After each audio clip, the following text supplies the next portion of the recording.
Hi hello ನಮಸ್ತೆ, ನಾನು ರಾಜು ಅಷ್ಟೇ. ನೀವು ನೋಡ್ತೀರಾ centre point Kannada YouTube channel.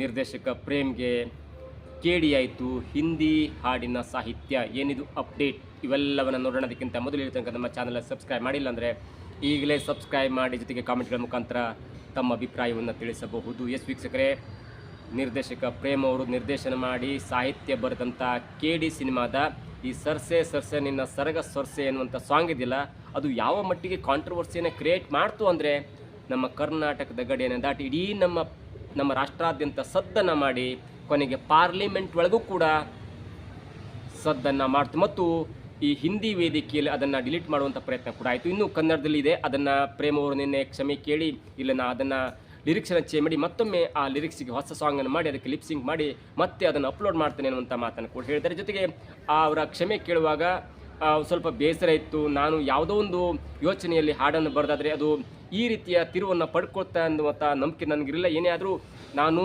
ನಿಮ್ಮನ್ನು ಬೇಸರಪಡಿಸಿ ನಿಮಗೆ ನೋವುಂಟು ಮಾಡಿ ಅದರಿಂದ ನಾನು ಜೀವನ ಕಟ್ಕೊಳ್ಬೇಕಾಗಿಲ್ಲ. ಹಾಗಾಗಿ ಯಾರಿಗಾದರೂ ಬೇಸರವಾದರೆ, ಯಾರಿಗಾದರೂ ನೋವಾದರೆ ನಾನು ಕ್ಷಮೆ ಕೇಳ್ತೇನೆ. ಆ ಕ್ಷಮೆ ಕೇಳುವುದರಲ್ಲಿ ನನಗೇನು ಬೇಸರ ಇಲ್ಲ, ಯಾಕಂದರೆ ಅದು ತಪ್ಪಾಗಿದ್ದರೆ ನನಗೆ ಬೇಸರ ಇದೆ ಮತ್ತು ಮುಂದಿನ ಹಂತಗಳಲ್ಲಿ ಹಾಗಾಗದಂತೆ ನೋಡಿಕೊಳ್ತೇನೆ ಅನ್ನೋಂಥ ಮಾತನ್ನು ಹೇಳಿದರೆ, ಅವರ ಮಾತನಾಡುವಾಗ 2 ಪಾಯಿಂಟನ್ನು ಸೇರಿಸಿದ್ದಾರೆ. ಯಾಕಂದರೆ ಆ ಹಾಡಿನಲ್ಲಿ ಕನ್ನಡದ ಮಟ್ಟಿಗೆ ಆ ಹಾಡು ಬಂದಾಗ ಸುತ್ತಿ ಬಳಸಿ ಅದನ್ನು ಇಂಡೈರೆಕ್ಟಾಗಿ ಹೇಳುವಂಥ ವಲ್ಗ್ಯಾರಿಟಿಯನ್ನು ಇಂಡೈರೆಕ್ಟಾಗಿ ಹೇಳುವಂಥ ಪ್ರಯತ್ನ ಆಯಿತು. ನೋಡಿ, ಒಂದು ಸಿನಿಮಾ ಬಂದಾಗ ಅದು ಒಂದು ಲ್ಯಾಂಗ್ವೇಜಲ್ಲಿ ಶೂಟ್ ಆಗುತ್ತೆ.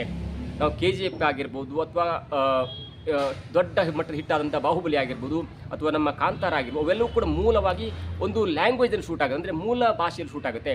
ನಮ್ಮ KGF ಮತ್ತು ಕಾಂತಾರ ಕನ್ನಡ ಭಾಷೆಯಲ್ಲಿ ಶೂಟ್ ಆಯಿತು. ಬಾಹುಬಲಿ ಅಂತ ಬಂದಾಗ ಅದು ತೆಲುಗು ಭಾಷೆಯಲ್ಲಿ ಶೂಟ್ ಆಯಿತು. ಅದಾದ ನಂತರ ಈ ಪ್ಯಾನ್ ಇಂಡಿಯಾ ಒಂದು ಫ್ಯಾಷನ್ ಆದಾಗ ಅದನ್ನು ಆ ಶಬ್ದಗಳ ಅನುಕರಣೆ ಸಂಬಂಧಪಟ್ಟದನ್ನು ಬೇರೆ ಲ್ಯಾಂಗ್ವೇಜಿಗೆ ಡಬ್ ಮಾಡಿ ಅದನ್ನು ಬಿಡುವಂಥ ಪ್ರಯತ್ನ ಆಗುತ್ತೆ ಮತ್ತು ಅದು ಪ್ಯಾನ್ ಇಂಡಿಯಾ ಸಿನಿಮಾವಾಗಿ ತೋರ್ಪಡೆಯೋಕ್ಕೆ ಆಗುತ್ತೆ. ನಮ್ಮ ಕನ್ನಡದಲ್ಲೂ ಕೂಡ ಈ ಸರ್ಸೆ ಸರ್ಸೆ ಸಾಂಗನ್ನು ಬರೆದಾಗ ಪ್ರೇಮ್ ಅವರು ಆ ಲಿರಿಕ್ಸ್ಗೆ ತಕ್ಕಂತೆ ಅದನ್ನು ಹಾಡನ್ನು ಶೂಟ್ ಮಾಡ್ತಾರೆ. ಅದಾದ ನಂತರ ಬೇರೆ ಭಾಷೆಗೆ ಆ ಹಾಡನ್ನು ಡಬ್ ಮಾಡುವಾಗ ಆಯಾ ಭಾಷೆಗಳ ಒಂದು ಪರಿಣಿತರಾಗಿರುತ್ತಲ್ಲ, ಅಂದರೆ ಲಿರಿಸಿಸ್ಟ್ ಅವರಿಗೆ ಕೊಡ್ತಾರೆ ಮತ್ತು ಅದರ ಅರ್ಥವನ್ನು ಹೇಳ್ತಾರೆ ಮತ್ತು ಆ ಶಬ್ದಗಳ ಅರ್ಥವನ್ನು ಹೇಳಿ ಅವರಿಗೆ ಬರಲಿಕ್ಕೆ ಪರ್ಮಿಷನ್ ಕೊಡ್ತಾರೆ. ಅಲ್ಲಿ ಆಗಿದ್ದು ಅಡ್ವರ್ಟ್ 2. ಹಾಗಾಗಿ ಈ ಹಾಡನ್ನು ಸರ್ಸೆ ಸರ್ಸೆ ಸಾಂಗನ್ನು ಕನ್ನಡದಲ್ಲಿ ನೋಡ್ತಾ ಹೋದರೆ ಕೆಲವೊಂದು ವಾಕ್ಯವನ್ನು ಹೇಳ್ತಾನೆ. ಅಂದರೆ ಹಿಂದಿಯಲ್ಲಿ ಆ ಭಾಷೆಯ ಸಾಹಿತ್ಯವನ್ನು ಬರೆದಂಥ ರಕೀಬ್ ಅಲಾಮ್ ಅವರ ಬಗ್ಗೆ ಸ್ವಲ್ಪ ಮಟ್ಟಿನ ಮುನಿಸನ್ನು ಪಡ್ತಾರೆ, ಅಂದರೆ ಮುನಿಸು ಹಾಕ್ತಾರೆ ಅಥವಾ ಕೋಪವನ್ನು ಮಾಡ್ಕೋತಾರೆ ಪ್ರೇಮ್ ಅವರು. ಯಾಕಂದರೆ ಪ್ರೇಮ್ ಅವರು ಅವರಿಗೆ ಬರಲಿಕ್ಕೆ ಪರ್ಮಿಷನ್ ಕೊಡ್ತಾರೆ, ಅವೆಲ್ಲೂ ಕೂಡ ಹಾಡಾಗುತ್ತೆ, ಅದು ಕೂಡ ಅಪ್ಲೋಡ್ ಆಗುತ್ತೆ ಮತ್ತು ಸೂಪರ್ ಡೂಪರ್ ಹಿಟ್ ಕೂಡ ಆಗುತ್ತೆ. ಆದರೆ ಯಾವಾಗ ಇದು ಕಾಂಟ್ರವರ್ಸಿಯ ದಾರಿಯನ್ನು ತೆಗೆದುಕೊಂಡಾಗ ಹಿಂದಿ ಸಾಹಿತ್ಯವನ್ನು ಬರೆದಂಥ ರಕೀಬ್ ಆಲಮ್ ಅವರು ಹೇಳ್ತಾರೆ, ಇಲ್ಲ ನಾನು ಪ್ರೇಮ್ ಅವರು ಬರೆದಂಥ ಕನ್ನಡ ಸಾಹಿತ್ಯವನ್ನು ಹಿಂದಿ ಭಾಷೆಗೆ ಕನ್ವರ್ಟ್ ಮಾಡ್ದೇನೆ ಹೊರತು ನಾನು ಬೇಕಂತಲೇ ನನ್ನ ಒಂದು ವಿಷಯವನ್ನು ತುರುಕಿಲ್ಲ. ಹಾಗಾಗಿ ಅದು ಕನ್ನಡದ ಮೂಲ ಭಾಷೆಯಲ್ಲೇ ಇದೆ ಕಾಂಟ್ರವರ್ಸಿ ಅನ್ನುವಂಥ ಮಾತನ್ನು ಹೇಳಿ ಈ ಕಾಂಟ್ರವರ್ಸಿಯಿಂದ ಸ್ವಲ್ಪ ದೂರವಾಗುವಂಥ ಪ್ರಯತ್ನ ಕೂಡ ಮಾಡ್ತಾರೆ. ಜೊತೆಗೆ ಆ ಹಾಡಿನಲ್ಲಿ ಡ್ಯಾನ್ಸ್ ಮಾಡಿದಂಥ ಅಥವಾ ಮೈ ಕುಡಿಸಿದಂಥ ಡ್ಯಾನ್ಸರ್ ಆಗಿರುವಂಥ ನೋರಾ ಫತೇಹಿಯವರು ಕೂಡ ಹೇಳ್ತಾರೆ, ಇಲ್ಲ ನನಗೆ ಲಿರಿಕ್ಸ್ ಅರ್ಥ ಆಗಿರಲಿಲ್ಲ ಮತ್ತು ಲಿರಿಕ್ಸನ್ನು ಅರ್ಥ ಮಾಡಿಸುವಂಥ ಪ್ರಯತ್ನ ಕೂಡ ಆ ಟೀಮ್ನಲ್ಲಿ ಆಗಿರಲಿಲ್ಲ, ನಾನು ಅದರಿಂದ ನನಗೆ ನೋವಾಗಿದೆ ಮತ್ತು ಅದರ ಅರ್ಥ ಈ ಲೆವೆಲ್ಗೆ ಆಗ್ತದೆ ನನಗೂ ಗೊತ್ತಿರಲಿಲ್ಲ ಮತ್ತು ಆ ತಂಡ ಕೂಡ ನನಗೆ ಸಮರ್ಪಕವಾಗಿ ಬಳಸ್ಕೊಳ್ಳಲಿಲ್ಲ ಮತ್ತು ನಾನು ಕಾರ್ಯಕ್ರಮಕ್ಕೂ ಬಂದಾಗ ಕೂಡ ಹಾಡಿನ ಕಾರ್ಯಕ್ರಮಕ್ಕೂ ಬಂದಾಗ ಕೂಡ ನನಗೆ ಅವರು ಸರಿಯಾಗಿ ನಡೆಸ್ಕೊಂಡಿಲ್ಲ ಮತ್ತು ನನಗೆ ಬೇಸರ ಆಯಿತು ಅನ್ನುವಂಥ ಮಾತನ್ನು ಹೇಳಿ ಈ ಕಾಂಟ್ರವರ್ಸಿಗೂ ನಮಗೂ ಸಂಬಂಧ ಇಲ್ಲಿರುವಂಥ ಒಂದು ತೇಪಿ ಹೆಚ್ಚುವ ಕಾರ್ಯವನ್ನು ಮಾಡಿದ್ರು. ಎರಡಕ್ಕೂ ಕೂಡ ಪ್ರೇಮ ಉತ್ತರವನ್ನು ಕೊಟ್ಟರು. ಮುಂದಿನ ದಿನಗಳಲ್ಲಿ ಹೀಗಾಗಬಾರ್ದು ಅನ್ನೋ ದೃಷ್ಟಿಯಲ್ಲಿ ಹೇಳೋದಾದರೆ, ನೋಡಿ, ಈಗ ಯಾವುದಾದ್ರೂ ಒಂದು ಹುಡುಗಿಗೆ ಪ್ರಪೋಸ್ ಮಾಡಬೇಕಂದ್ರೆ ಏನಂತಾರೆ ಅಂದರೆ ಅದನ್ನು ನೇರವಾಗಿ ಎಲ್ಲರೂ ಬೇಸರ ಆಗ್ಬೋದು, ನಾನು ನಿನಗೆ ಇಷ್ಟಪಡ್ತೀನಿ ಅಥವಾ ನಾನು ನಿನಗೆ ಐ ಲವ್ ಯು ಅಂತೇನೆ ಅಂತ ಹೇಳಿದಾಗ ಇನ್ನೂ ಸ್ವಲ್ಪ ಬೇಸರಾಗಿ ಮುನ್ಸ್ಕೊಳ್ಳುವಂಥ ಸಾಧ್ಯತೆ ಎನ್ನುವಂಥ ಮಾತನ್ನು ಗಮನದಲ್ಲಿಟ್ಕೊಂಡು ಆ ಹುಡುಗ ಹೇಳ್ತಾನೆ, ನಿನ್ನಂಥ ಹುಡುಗಿ ಇಷ್ಟ ಎನ್ನುವಂಥ ಮಾತನ್ನು ಹೇಳ್ತಾನೆ. ಇದರ ಅರ್ಥ ಅಷ್ಟೇ, ನಿನ್ನ ಕಂಡ್ರೆ ನನಗೆ ಇಷ್ಟ ಅನ್ನೋದೇ ಅರ್ಥ ಆಗಿದ್ರೂ ಕೂಡ ಅವನು ಅದನ್ನು ಪರೋಕ್ಷವಾಗಿ ಹೇಳ್ತಾನೆ. ಅಂದರೆ ನಿನ್ನಂಥ ಹುಡುಗಿ ನನಗೆ ಇಷ್ಟ ಎನ್ನುವುದರ ಮುಖಾಂತರ ಹೇಳಿ ನೀನು ಪರೋಕ್ಷವಾಗಿ ಇಷ್ಟ ಎನ್ನುವಂಥ ಮಾತನ್ನು ಹೇಳ್ತಾರೆ. ಇದು ನಮ್ಮ ಸಾಹಿತ್ಯದಲ್ಲಿ ಆಗುವಂಥ ಒಂದು ಪರೋಕ್ಷವಾಗಿರುವಂಥ ಒಂದು ಸೂಚನೆ.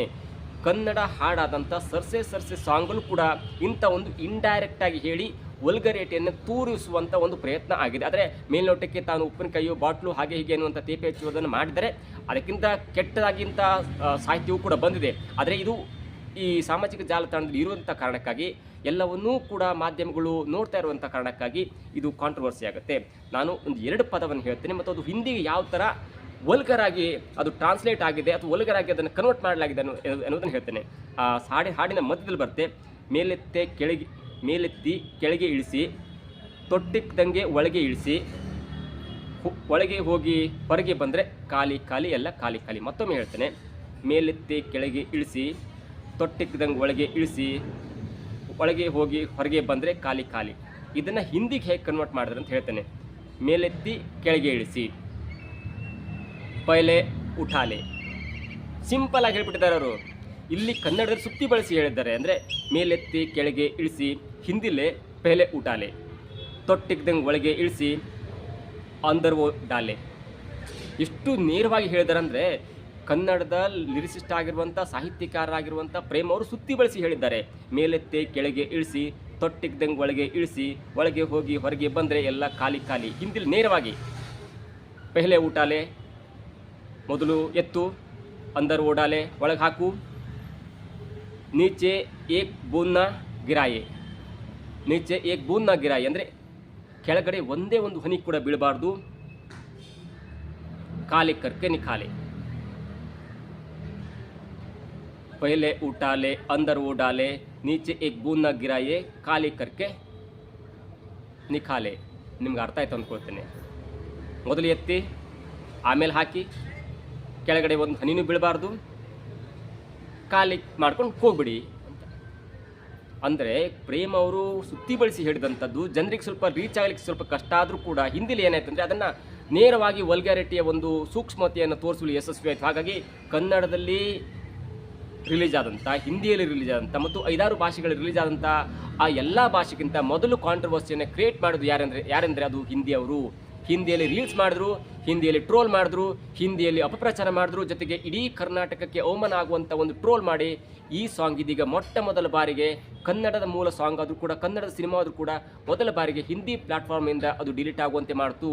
ಅದಕ್ಕೆ ಕಾರಣ ಹಿಂದಿ ಬೆಲ್ಟ್ನ ಜನರಿಗೆ ಇರುವಂಥ ಒಂದು ಆಕ್ರೋಶ, ಒಂದು ಭ್ರಮೆ ಅಥವಾ ಒಂದು ಹೊಟ್ಟೆಕಿಚ್ಚು ಅಂತ ಹೇಳ್ಬೋದು. ಯಾವಾಗ ನಮ್ಮ ಸೌತ್ ಇಂಡಿಯಾ ಸಿನಿಮಾ ಇತ್ತಲ್ಲ, ಅದು ಬಾಹುಬಲಿಕ್ಕಿಂತ ಮೊದಲು ರೋಬೋ ಸಿನಿಮಾ ರಜನಿಕಾಂತ್ ರೋಬೋ ಬರುತ್ತೆ, ಅದಾದ ನಂತರ ಬಾಹುಬಲಿ ಬರುತ್ತೆ, ಅದಾದ ನಂತರ KGF ಬರುತ್ತೆ, ಅದಾದ ನಂತರ ಕಾಂತಾರ ಬರುತ್ತೆ, ಅದಾದ ನಂತರ ಸೂಪ್ರಮ್ ಶೋ ಬರುತ್ತೆ, ಅದಾದ ನಂತರ ಶೆಟ್ರ್ ಒಂದು ಚಾರ್ಲಿ ಬರುತ್ತೆ. ಇವೆಲ್ಲವೂ ಕೂಡ ನಾರ್ತ್ ಇಂಡಿಯನ್ ಸಿನಿಮಾ, ಅದರಲ್ಲೂ ಹಿಂದಿ ಬ್ಯಾಟ್ನ ಸಿನಿಮಾವನ್ನು ಮಕ್ಕಾಡೆ ಮಲಗಿಸ್ತು. ಎಲ್ಲಿ ತನಕ ಅಂದರೆ ಈ ದುರಂಧರ್ 1 ಮತ್ತು ದುರಂಧರ್ 2 ಬರೋ ತನಕ.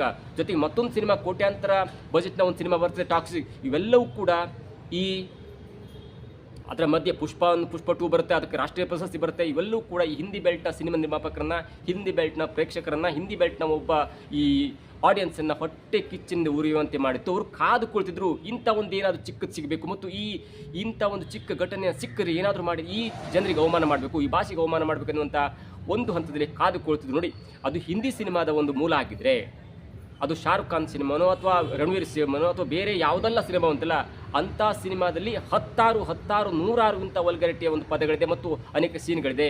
ಆದರೆ ಅವು ಯಾವುದು ಕಾಣಲಿಲ್ಲ. ಕನ್ನಡದ ಮೂಲದ ಸಿನಿಮಾವಾಗಿರುವಂಥ ಈ ಮೇಲೆತ್ತೆ ಕೆಳಗೆ ಇಳಿಸಿ, ತೊಟ್ಟೆಗ್ದಂಗೆ ಒಳಗೆ ಇಳಿಸಿ, ಒಳಗೆ ಹೋಗಿ ಹೊರಗೆ ಬಂದರೆ ಖಾಲಿ ಖಾಲಿ ಅನ್ನುವಂಥ ಒಂದು ಪರೋಕ್ಷ ವಲ್ಗರಿಟಿ ಇರುವಂಥ ಸಿನಿಮಾದ ಹಾಡನ್ನು ನೇರವಾಗಿ ಸೆಕ್ಸ್ ಅಥವಾ ನೇರವಾಗಿ ವಲ್ಗರಿಟಿ ಇರುವಂಥ ಹಾಡನ್ನು ಮಾಡಿ, ಪಹಲೆ ತು ಉಟಾಲೆ ಅಂದರ್ ಓಡಾಲೆ, ನೀಚೆ ಏಕ್ ಬೂನ್ನ ಗಿರಾಯೆ, ಖಾಲಿ ಕರ್ಕೆ ನಿಖಾಲೆ ಇದೆಯಲ್ಲ, ಅದು ಪರೋಕ್ಷವಾಗಿ ಪ್ರತಿಯೊಬ್ಬರಿಗೆ ಅರ್ಥ ಆಗುತ್ತೆ. ಅದು ಹೀಗೆ ಬರೆದಿದ್ದು, ಇದಕ್ಕೆ ಬರೆದಿದ್ದು ಅನ್ನುವಂಥ ಕಾರಣಕ್ಕಾಗಿ. ಹಾಗಾಗಿ ಕನ್ನಡದಲ್ಲಿ ಸಾಹಿತ್ಯ ಬರೆದಂಥ ಪ್ರೇಮ್ ಅವರು ಹೇಳ್ತಾರೆ, ನನ್ನ ಸಾಹಿತ್ಯ ಒಂದು ಮಟ್ಟಿಗೆ ಸರಿ ಇತ್ತು, ಅದ್ಭುತವಾಗಿತ್ತು, ಆದರೆ ಹಿಂದಿಯ ಸಾಹಿತ್ಯ ನೇರವಾಗಿ ಅದನ್ನೇ ತೋರಿಸುವಾಗಿತ್ತು ಅನ್ನುವಂಥ ಒಂದು ಅಸಮಾಧಾನವನ್ನು ವ್ಯಕ್ತಪಡಿಸ್ತಾ ಇದ್ದಾರೆ. ಇದರ ಒಟ್ಟಾರೆ ಅರ್ಥ ಅಂದರೆ ಈ ಪ್ಯಾನ್ ಇಂಡಿಯಾ ಮಾಡುವಾಗ ಒಂದು ಮೂಲ ಭಾಷೆಯನ್ನು ಇಟ್ಕೊಂಡು, ಅದು ಕನ್ನಡ ಆಗಿರ್ಬೋದು, ತೆಲುಗು ಆಗಿರ್ಬೋದು, ಮಲಯಾಳಿ ಆಗಿರ್ಬೋದು, ಎಲ್ಲವೂ ಕೂಡ ಒಂದು ಭಾಷೆಯಲ್ಲಿ ಬರೆಯುವಾಗ ಆ ಮೂಲ ಭಾಷೆಗೆ ಒಂದು ಸ್ವಲ್ಪ ಮಟ್ಟಿನ ಅಚ್ಚುಕಟ್ಟಾಗಿ ಸಾಹಿತ್ಯ ಬರೀತಾರೆ, ಸಂಭಾಷಣೆ ಬರೀತಾರೆ. ಯಾಕಂದರೆ ಅದು ಮೂಲವಾಗಿ ಆ ರಾಜ್ಯದ ಹಿಟ್ಟಾಗುವಂಥ ಸಾಧ್ಯತೆ ಮತ್ತು ಆ ರಾಜ್ಯದಲ್ಲಿ ಒಂದು ದೊಡ್ಡ ಮಟ್ಟಿನ ಕಮಾಯಿ ಆಗುತ್ತೆ. ಆದರೆ ಈ ಪ್ಯಾನ್ ಇಂಡಿಯಾ ಬರದಲ್ಲಿ ಬೇರೆ ಬೇರೆ ಟೀಮನ್ನು ಕರೆಸ್ಕೊಂಡು ಮೀಟಿಂಗ್ ಮಾಡಿ ಅವರ ಒಂದು ಸಂಸ್ಥೆ ಕೊಟ್ಟು ಅದರ ಮೇಲೆ ಮತ್ತೊಬ್ಬರನ್ನ ಇಟ್ಟು ಅವರು ಬರೆದ ಸಾಹಿತ್ಯವನ್ನು, ಅವರು ಬರೆದ ಸಂಭಾಷಣೆ, ಯಾಕಂದರೆ ಕನ್ನಡ ಒಂದು ಸಿನಿಮಾ ಅಂದ್ಕೂಡಲೇ ಒಂದು ಸಿನಿಮಾವನ್ನು ಒಂದು ಭಾಷೆಯಲ್ಲಿ ಅದನ್ನು ಪೋಸ್ಟ್ ಪ್ರೊಡಕ್ಷನ್ ಮಾಡಿ ಎಲ್ಲವನ್ನು ಸಿಂಕ್ ಮಾಡಿ ಅಪ್ಲೋಡ್ ಮಾಡೋದು, ಮಾರ್ಕೆಟಿಂಗ್ ಸ್ಟ್ರಾಟಜಿ ಎಲ್ಲ ಕೂಡ ಡೈರೆಕ್ಟರ್ಗೆ ಸಂಬಂಧಪಟ್ಟಾಗಿರುತ್ತೆ ಮತ್ತು ಡೈರೆಕ್ಟರ್ ಮೇಲೆ ಡಿಪೆಂಡ್ ಆಗಿರುತ್ತೆ. ಅದರ ಮಟ್ಟಿಗೆ 5-6 ಲ್ಯಾಂಗ್ವೇಜ್ನ ಸಿನಿಮಾದ ಡಬ್ ಮಾಡಿ ಅದರ ಲಿರಿಕ್ಸನ್ನು ನೋಡಿಕೊಂಡು ಅದರ ಸಂಭಾಷಣೆ ನೋಡಿಕೊಂಡು ಪ್ರತಿಯೊಂದು ಭಾಷೆಯೂ ಕೂಡ ಆ ನಿರ್ದೇಶಕನ ಜವಾಬ್ದಾರಿ ಕಡಿಮೆ ಇರುತ್ತೆ. ಹಾಗಿರುವಾಗ ಇದು ಒಂದು ಒಳ್ಳೆಯ ಪಾಠ ಪ್ಯಾನ್ ಇಂಡಿಯಾ ಮಾಡುವಂಥ ನಿರ್ದೇಶಕರಿಗೆ, ಆ ಸಿನಿಮಾದ ಅಸಿಸ್ಟೆಂಟ್ಗಳಿಗೆ ಒಂದು ಒಳ್ಳೆಯ ಪಾಠ ಅಂದರೆ ಪ್ಯಾನ್ ಇಂಡಿಯಾ ಸಿನಿಮಾ ಮಾಡುವಾಗ ಕನ್ನಡ ಸಿನಿಮಾದ ಜೊತೆ ಅಥವಾ ನಮ್ಮ ಮೂಲ ಭಾಷೆಯ ಸಿನಿಮಾ ಜೊತೆ ಬೇರೆ ಭಾಷೆಯ ಸಿನಿಮಾದ ಡಬ್ಬಿಂಗ್ ಆಗಿರ್ಬೋದು, ಲಿರಿಕ್ಸ್ ಆಗಿರ್ಬೋದು, ಸಂಭಾಷಣೆ ಆಗಿರ್ಬೋದು, ಎಲ್ಲದಕ್ಕೂ ಕೂಡ ಗಮನ ಕೊಡಲೇಬೇಕಾಗತ್ತೆ. ಇಲ್ಲ ಅಂದರೆ ಕೇಡಿಗೆ ಆದಂಥ ಒಂದು ಅವಮಾನ, ಕನ್ನಡಕ್ಕೆ ಆದಂಥ ಒಂದು ಅವಮಾನ, ಮತ್ತು ಮುಂದಿನ ದಿನಗಳಲ್ಲೂ ಮರುಕಳಿಸಬಹುದು. ಹೀಗಾಗಬಾರ್ದು ಅಂದರೆ ಪ್ಯಾನ್ ಇಂಡಿಯಾ ಸಿನಿಮಾ ಮಾಡಬೇಕಾದ್ರೆ ಕನ್ನಡದ ಜೊತೆಗೆ ನೀವು ಬೇರೆ ಭಾಷೆಗಳಿಗೆ ಡಬ್ ಮಾಡಿ ಶೂಟ್ ಮಾಡೋ ಅಥವಾ ಬೇರೆ ಡಬ್ ಮಾಡೋ ಕೂಡ ಅದರ ಸಂಭಾಷಣೆಯನ್ನು ನೋಡಬೇಕು, ಅದರ ಲಿರಿಕ್ಸನ್ನು ನೋಡಬೇಕು, ಅದರಲ್ಲಿ ಬರುವಂಥ ಪಾತ್ರವನ್ನು ನೋಡಬೇಕು ಮತ್ತು ಎಲ್ಲೂ ಕೂಡ ಅಡ್ವರ್ಟ್ ಆಗದಂತೆ ನೋಡಿಕೊಂಡ್ರೆ ಮಾತ್ರ ಮುಂದಿನ ದಿನಗಳಲ್ಲಿ ಈ ಕೇಡಿಗೆ ಆದಂಥ ಒಂದು ಕಷ್ಟ ಕಾಲ ಮುಂದೆ ಬರದೇ ಇರಬಹುದು. ಒಂದು ವೇಳೆ ಇಲ್ಲ ನಾನು ನಮ್ಮ ಸಿನಿಮಾವನ್ನು ಮಾಡ್ತೇನೆ, ಅದು ಇಮಿಡಿಯೇಟ್ಲಾಗಿ ಟುಡೇ 2-3 ದಿನದಲ್ಲಿ ಅದನ್ನು ಡಬ್ ಮಾಡಿ ಮಾರಾಟ ಮಾಡ್ತೇನೆ ಅನ್ನುವಂಥ ಗೋಜಿಗೆ ಬಿದ್ದರೆ ಮುಂದೊಂದು ದಿನ ಈ ಕಾದು ಕುಳಿತಿರುವಂಥ ಹಿಂದಿ ಬೆಲ್ಟ್ನ ಜನ ಕನ್ನಡಿಗರ ಸಿನಿಮಾಕ್ಕಾಗಿ ಅಥವಾ ಸೌತ್ ಇಂಡಿಯನ್ ಸಿನಿಮಾಕ್ಕನ್ನು ಹೇಗೆ ಈ ಹುಕ್ ಅಂದರೆ ಕಾಟ ಕೊಡ್ಬೋದು ಅನ್ನೋದನ್ನು ನಾವು ಈ ಕೇಡಿ ಸಿನಿಮಾದ ಹಿಂದಿಯ ಅಪಪ್ರಚಾರದಿಂದ ನಾವು ನೋಡಿ ಕಲಿಬೋದು. ಯಾಕಂದರೆ ಈ ರಕೀಮ್ ಅಲಂ ಮಾಡಿದಂಥ ಒಂದು ಅಡ್ವರ್ಟ್ ಇದೆಯಲ್ಲ, ಸೀದಾ ಸಾದ ಸಾಹಿತ್ಯವನ್ನು ಒಂದು ವಲ್ಗರಿಟಿಯಾಗಿ ಕನ್ವರ್ಟ್ ಮಾಡಿ ಅದರಲ್ಲಿ ಮೊದಲು ನೋಡಿ ಕನ್ನಡದಲ್ಲಿ ಡಿಲೀಟ್ ಆಗಿಲ್ಲ, ಕನ್ನಡದಲ್ಲಿ ಸಿನಿಮಾ ತಂಡ ಒಂದು ಸ್ವಂತ ಬುದ್ಧಿಯಿಂದ ಸ್ವಂತ ಹಿತಾಸಕ್ತಿಯಿಂದ ಡಿಲೀಟ್ ಮಾಡಿ ಅದನ್ನು ಮತ್ತೆ ಅಪ್ಲೋಡ್ ಮಾಡ್ಬೋದು. ಆದರೆ ಹಿಂದಿ ಸಿನಿಮಾ ಆದಮೇಲೆ ಹಿಂದಿ ಸಿನಿಮಾದಲ್ಲಿ ಎಷ್ಟು ದೊಡ್ಡ ಕಾಂಟ್ರವರ್ಸಿ ಆಯ್ತು ಅಂದರೆ ದೊಡ್ಡ ಕಾಂಟ್ರವರ್ಸಿ ಆಯಿತು. ಬೇರೆ ಬೇರೆ ಒಂದು ಹಾಡು ಬರುತ್ತೆ, ಅದಕ್ಕೆ ಸೊಂಟ ಬಳಸ್ತಾರೆ, ಹಾಗೆ ಬರುತ್ತೆ ಹೀಗೆ ಬರುತ್ತೆ, ಡಬಲ್ ಮೀನಿಂಗ್ ಮಾತಾಡ್ತಾರೆ, ಅದನ್ನೆಲ್ಲವನ್ನು ಬಿಟ್ಟು ಇದೀಗ ಕನ್ನಡ ಸಿನಿಮಾವನ್ನೇ ಟಾರ್ಗೆಟ್ ಮಾಡೋದ್ರಿಂದ ಇನ್ನು ಮುಂದಾದರೂ ಕೂಡ ಕನ್ನಡ ಸಿನಿಮಾ ನಿರ್ದೇಶಕರು ಪ್ಯಾನ್ ಇಂಡಿಯಾ ಸಿನಿಮಾ ಮಾಡುವಾಗ ಒಂದು ಮುತುವರ್ಜಿಯಿಂದ ವಹಿಸಬೇಕು ಮತ್ತು ಇದು ಒಂದು ಒಳ್ಳೆಯ ಪಾಠ. ಇದಾಗುತ್ತೆ ಇವತ್ತಿನ ವಿಶೇಷ. ನೋಡ್ತಾರೆ centre point Kannada YouTube channel.